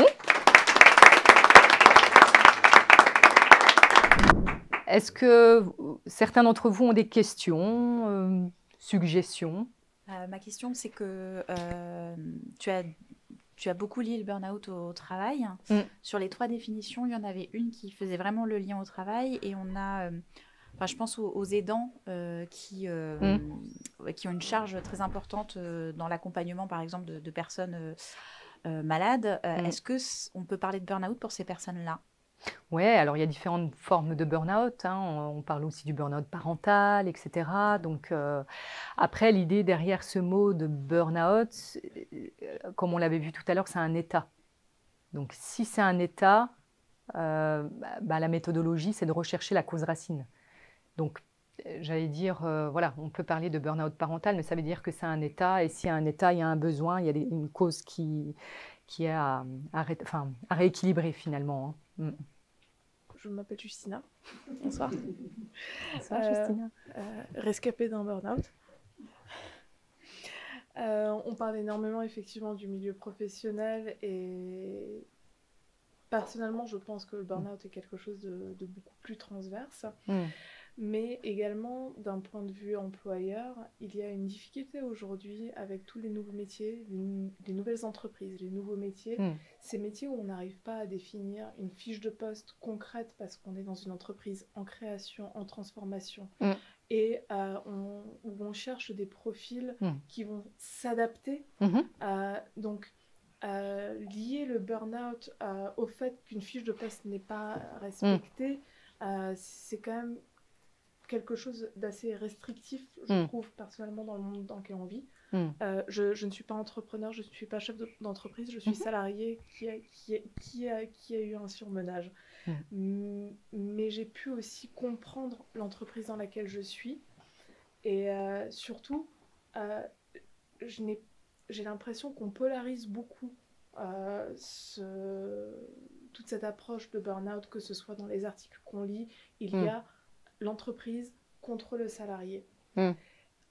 Alors qu'il y a en fait un terrain de communication et on oublie de dire autant aux entreprises qu'aux employés qui souffrent, qu'ils ont le droit en fait de parler à l'entreprise, qu'il y a un terrain d'entente et de communication. Ouais, bah c'est intéressant ce que vous dites parce que c'est tout ce travail finalement de coordination que j'organise en tout cas quand il y a une ouverture possible, hein, parce que c'est sûr que l'idéal, oui, c'est de coordonner un ensemble d'acteurs entre le médecin du travail parce que lui va se dire bah ok, vous allez pouvoir reprendre à mi-temps, etc. ou des RH, voilà, managers, etc. Et, bon, ça c'est déjà une première étape. Donc après, je dis souvent que c'est alors, quelque part, c'est de la co-responsabilité. Chacun a sa part. Mais l'idée, ce n'est pas non plus de chercher qui est responsable. C'est de comprendre les choses pour, à un moment donné, les rééquilibrer. Donc, c'est pour ça que mon métier, c'est aussi finalement facilitatrice, faire le trait d'union. C'est ça. Exactement. Exactement. Mais vous feriez quoi pour que les entreprises arrivent à créer ce terrain de communication de manière plus aisée et rassure leurs employés, parce qu'en fait on ne s'en rend pas compte au moment où on n'est pas bien, qu'on est face à une entreprise qui est à l'écoute et avec les réseaux sociaux, avec tout ce qu'on peut dire, voilà, on va plutôt avoir tendance à être entouré de collègues qui vont plutôt nous conditionner dans le négatif que dans le positif en disant mais si, en fait on est dans une entreprise avec qui tu peux parler. Ah bah moi, mon vœu le plus cher, ce serait de créer des relais dans les entreprises. La formation dont je vous ai parlé tout à l'heure, voilà, ça c'est aujourd'hui, comment dire, voilà, voir encore dans les médias des cas de suicide, etc. Ben non. Je veux dire, aujourd'hui, voilà, c'est une formation d'un jour, une journée. On mobilise un jour. Le coût, n'en parlons pas, hein, en fonction de la masse salariale, c'est vraiment pas grand-chose. Mais c'est surtout déjà voilà, d'être sensibilisé à ça. C'est qu'à un moment donné, comment dire, le fait d'engager ce type de formation, ça veut dire que derrière, on va s'engager à mettre en place, voilà, là il y a eu dernièrement toute une équipe RH qui a été formée, donc responsable paie, l'infirmière du travail, des RH, etc. Et la prochaine étape pour eux, parce qu'ils ont compris finalement l'intérêt, c'est de former les managers pour qu'ils soient eux-mêmes relais. Vous voyez ? Donc ça c'est sûr que c'est un idéal. Mais maintenant, voilà, il y a une grosse communication à faire sur le fait de se dire burn-out, attention, c'est pas grave en soi, c'est sûr que c'est complètement inconfortable pour la personne qui le vit, ça c'est clair. Hein. Mais c'est une notion de déséquilibre. Pour l'entreprise, là j'en ai pas parlé, mais c'est aussi un coût, c'est voilà, une équipe qui est désorganisée, c'est anxiogène, voilà, c'est tout ça. Donc tout le monde a y gagné hein, finalement en faisant. Ouais. Je pense que ce que ça m'évoque, en fait, c'est quand je me dis quel est l'intermédiaire entre l'entreprise et l'employé. De base, c'est censé être les RH, quoi. Enfin, pour moi, le médiateur premier voilà, celui qui doit d'abord prévenir les risques, former, et vous l'avez dit, hein, former les managers, parce que on est parfois télescopé au rôle de manager sans avoir forcément été formé. Donc oui, un peu pris en étau aussi. Hein, donc, pour moi, en fait, c'est quand même le terrain des RH, en fait. Donc, effectivement, on nous sensibilise sur site à la sécurité du téléphone, de respecter le marquage au sol. C'est tout aussi important de nous sensibiliser sur le bien-être au travail et sur le fait de pouvoir déceler les signes du burn-out, ce qui n'est pas forcément évident pour... de toute façon, en termes de prévention primaire, je veux dire, la sensibilisation... déjà, rien qu'une formation, voilà, ça permet. Alors, voilà, détecter les personnes à risque. Alors, si voilà, les entreprises sont un peu frileuses, se dire non, peut-être pas ça, parce que du coup, ça peut faire boule de neige, etc. Enfin, bref, le CSE, nanana. Pourquoi pas commencer par la CNV, communication non violente. C'est les bases. Hein. Les bases pour apprendre à gérer ses émotions, canaliser, comprendre ses besoins. Voilà, ça peut être les prémices. En fait, c'est d'y aller d'une manière un peu stratégique et puis de comprendre aussi à un moment donné quels sont les enjeux de l'entreprise. Si leur enjeu, c'est à un moment donné, eh ben, effectivement, de travailler sur l'attractivité de l'entreprise parce que voilà, ils ont besoin de recruter, etc. Bah, en fait, c'est de parler le même langage, quoi. De parler le même langage. Et puis, voilà, alors vous avez vu tout à l'heure les chiffres, hein, DRH 82%. Hein. Donc, moi, je suis plutôt partisane de vous dire, constituez-vous votre propre qualité de vie et conditions de travail. C'est-à-dire, quels sont les ingrédients dont j'ai besoin dans ma recette de cuisine pour faire du bon travail. Et allez exprimer vos besoins, concrètement. Pas du ressenti, concrètement. Et ça fonctionne bien, généralement. Oui, merci. J'avais une question par rapport à la médecine du travail. On ne l'avait pas énormément évoqué, à part dans ce côté tripartite pour travailler sur la reconstruction. Quel est le rôle de la médecine du travail là-dedans, en sachant que moi, personnellement, en tout cas, aujourd'hui, la médecine du travail dans un métier du numérique, j'ai l'impression que c'est un peu la visite pour cocher une case, mais toute la partie santé mentale, c'est inexistant. Et puis, pour donner un exemple, ma dernière visite, elle m'a dit « Est-ce que je dors bien ?» J'ai dit non. Elle m'a dit « Ah, c'est marrant, il y a 4 ans, vous dormiez déjà mal. » Mais c'est tout. Donc, est-ce que c'est juste la mienne qui est terrible, ou est-ce qu'il y en a d'autres où ça peut être un peu plus intéressant? Alors, ça s'articule? Je mène très régulièrement des prises de contact avec les médecins du travail, en tout cas pour ceux qui sont ouverts d'esprit. Parce qu'il y en a aussi, hein, il y en a qui sont chouettes. Et puis, voilà, hein, il y a un médecin du travail qui m'a dit « Oh, vous savez, Madame Seri, dites-vous que dans tous les médecins du travail que nous sommes, vous allez avoir des gens très bien, très investis, très humains, et puis vous allez avoir des cons. » Bon. Ou des gens en burn-out, effectivement. Ouais. Ce qui m'est arrivé aussi, de contacter une entreprise pour avoir le médecin du travail, puis il me dit « non, on arrête pour burn-out. » Donc, moi, j'y crois, hein, cette coordination avec médecins du travail, parce que finalement, tout ça, c'est un contexte anxiogène. Donc, il y a vraiment besoin de rassurer les gens, de rassurer tous les acteurs, pour se dire, à un moment donné, on n'est pas là pour pointer du doigt la responsabilité de quelqu'un. C'est, il y a un état, qu'est-ce qu'on en fait? C'est comme si l'entreprise menait un diagnostic, un audit sur les risques psychosociaux parce qu'il y a eu des choses qui se sont passées, et puis finalement, elle ne fait rien des résultats. On n'a pas de baguette magique. Hein. Mais par contre, c'est vrai que, j'allais dire, la formation, je pense que c'est un bon outil déjà pour sensibiliser, avoir quelques tips pour que tout le monde se sente concerné. Parce que j'allais dire, c'est ce que je dis aussi souvent, c'est n'attendez pas que le DRH ou le service RH vous apporte votre propre qualité de vie au travail sur un plateau doré. Ça n'arrivera pas. Et au risque, ils vont se tromper. Donc, eux, ils vont gérer, ils vont mettre en place la politique. C'est macro, hein, c'est de la politique, c'est des grandes lignes. Mais par contre, ce dont chacun a besoin, vous-même le savez mieux que quelqu'un d'autre. Qu'est-ce que j'ai besoin de bien faire ? Enfin, qu'est-ce que j'ai besoin finalement pour bien faire mon travail dans de bonnes conditions, matérielles, immatérielles, relationnelles, organisationnelles. Moi, je vous invite vraiment à le faire. Hein. C'est une petite cartographie très simple. Vous jetez sur papier. Qu'est-ce qu'il faut pour bien faire mon travail finalement? Et là, vous allez brainstormer un peu. Puis après, l'idéal, c'est d'aller voir votre direction en tout cas, et puis de dire, moi j'ai identifié certaines choses dont j'aurais besoin, et ça me permettrait d'améliorer mes conditions de travail, de faire du meilleur travail. Et après, il y aura peut-être une phase de négo qui va s'instaurer. Il y a peut-être certaines choses où ils vont vous dire, ok, on peut répondre à 100% à ta demande, ou non, on peut y répondre à 80%. Soyez proactifs. N'attendez pas qu'on vous amène une QVCT qui ne serait pas adaptée, quoi. Déjà, tout d'abord, un grand merci. C'était extrêmement intéressant et il y a tout plein de choses qui s'activent dans la tête, du coup. J'aurais énormément de choses à dire, mais moi, je ne vais pas occuper tout le temps de parole.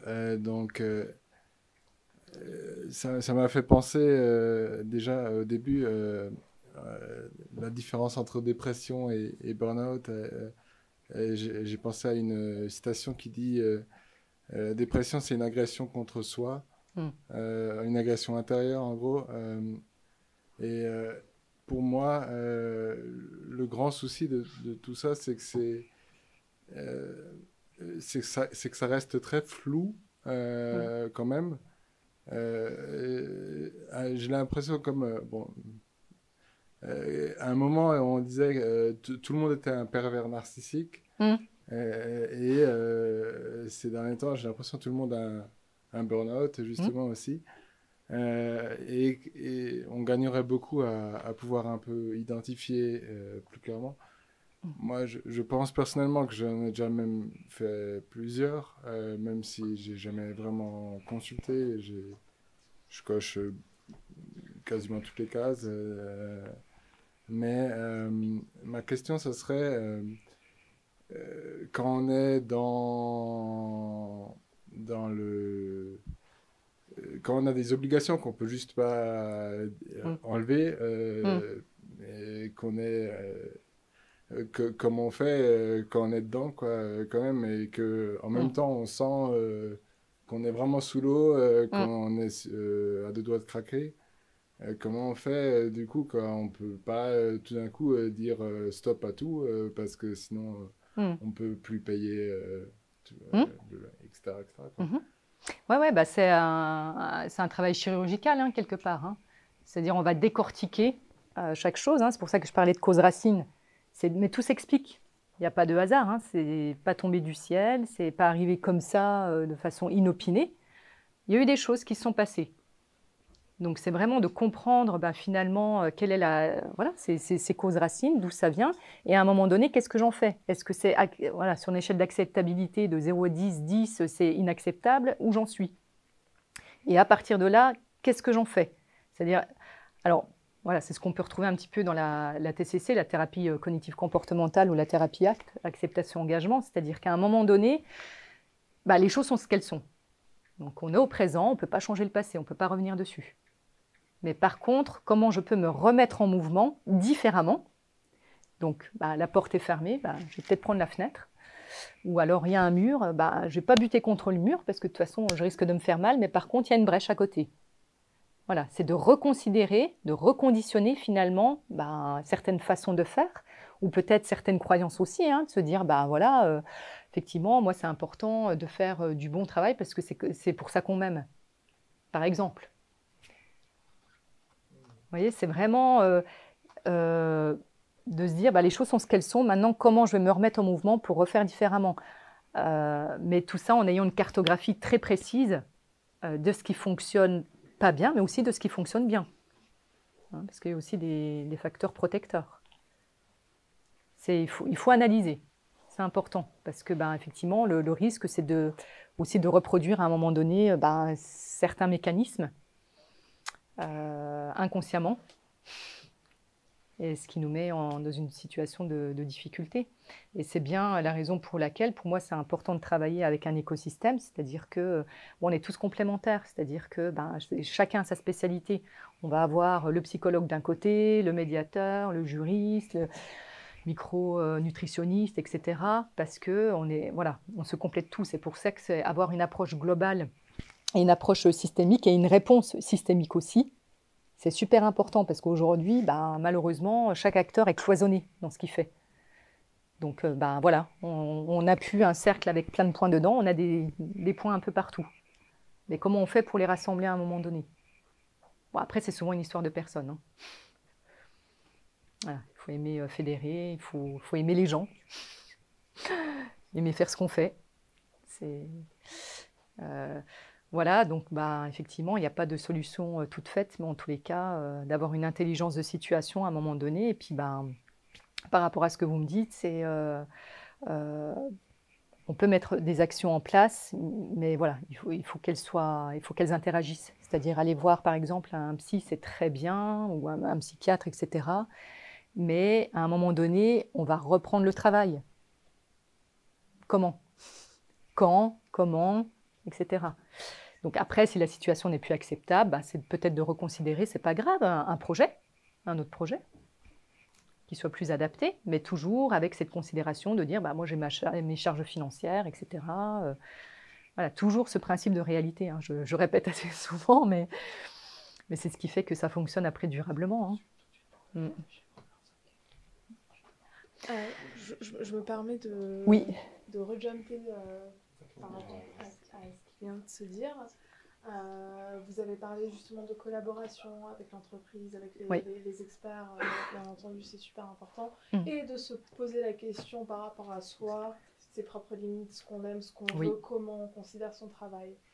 Mais il ne faudra pas aussi faire une place pour de l'empathie pour l'entreprise dans laquelle on travaille, à savoir nos collègues, essayer de comprendre aussi pourquoi peut-être des fois on a peut-être mal pris une réflexion, un comportement, comprendre qu'une réflexion d'un collègue n'est pas forcément contre nous et que en face on a un humain qui peut-être est aussi en phase de burn-out, deux personnes en burn-out qui essayent de collaborer ensemble, c'est explosif. Donc la formation, la collaboration, ce n'est pas que avec les personnes au-dessus, ce n'est pas que avec les managers, et la remise en question n'est pas que qu'est-ce que moi je veux, qu'est-ce que moi je ressens, mais aussi se poser la question, mais moi dans mon comportement, qu'est-ce que je fais à mes collègues? Bien sûr. Comment je les fais se sentir au quotidien? Pourquoi je suis dans cette situation? Et donc vraiment, sans chercher de responsable.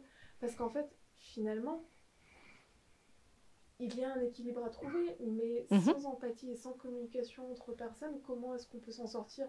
À part changer de métier et se dire, bon, bah, c'est que ce métier n'est pas pour moi.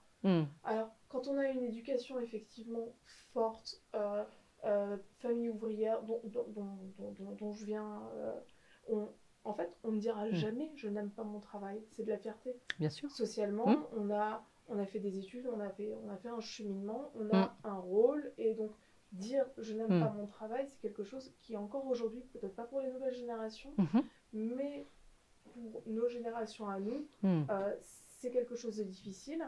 Oui. Et donc, oser aussi se dire peut-être que j'ai l'éducation de...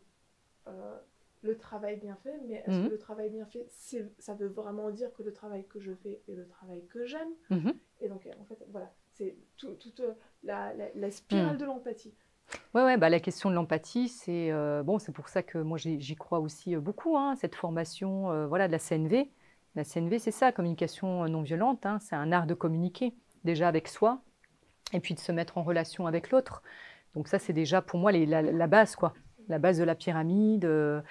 Alors après, évidemment, l'idéal, c'est de pouvoir former. Alors après, il y a certains organismes aussi qui font de l'intra-entreprise, l'inter-entreprise, etc. Donc, moi, je suis aussi organisme de formation, donc il m'arrive effectivement aussi de former des collaborateurs qui ont fait la demande à leur entreprise. Après, c'est sûr que l'idéal, c'est de faire du collectif, parce que vous avez tous le même niveau d'information, tous les mêmes outils et le même état d'esprit. Oui, c'est ça. Donc, difficulté de votre métier. Disons que, alors après, je suis assez pragmatique, c'est-à-dire qu'on a un idéal. L'idée, c'est de s'en rapprocher le plus possible et peut-être différemment pour pouvoir y arriver. Faire preuve d'assertivité, par exemple, moi, c'est sûr que je suis, évidemment, pour faire passer des idées auprès de certaines organisations, je vais utiliser le langage qu'il faut. Si j'ai affaire à un directeur financier, je vais parler chiffres. Si j'ai affaire... Voilà, donc, parce qu'à un moment donné, si on adopte le même langage, c'est comme ça qu'on va pouvoir faire avancer les choses et puis être dans le pouvoir agir. Mais merci pour votre remarque. D'autres questions ou... Je pense qu'on est... Bon, merci Alexandra. Ouais, voilà. On peut l'applaudir. Ouais. Si on a d'autres questions, si on a besoin de conseils ou d'accompagnement, j'imagine que on se réfère à... Je suis assez active sur LinkedIn. N'hésitez pas à aller chercher mon profil, site internet, Google. Et donc, je suis sinon sur Strasbourg, donc avenue de Colmar, pas très loin de Auchan-Ilkirch. Voilà. Merci. On vous attend tout de suite à côté du bar et à côté de la table où des milliardises sont disposées pour vous. Merci à vous et merci encore Alexandra, on peut l'applaudir. Merci.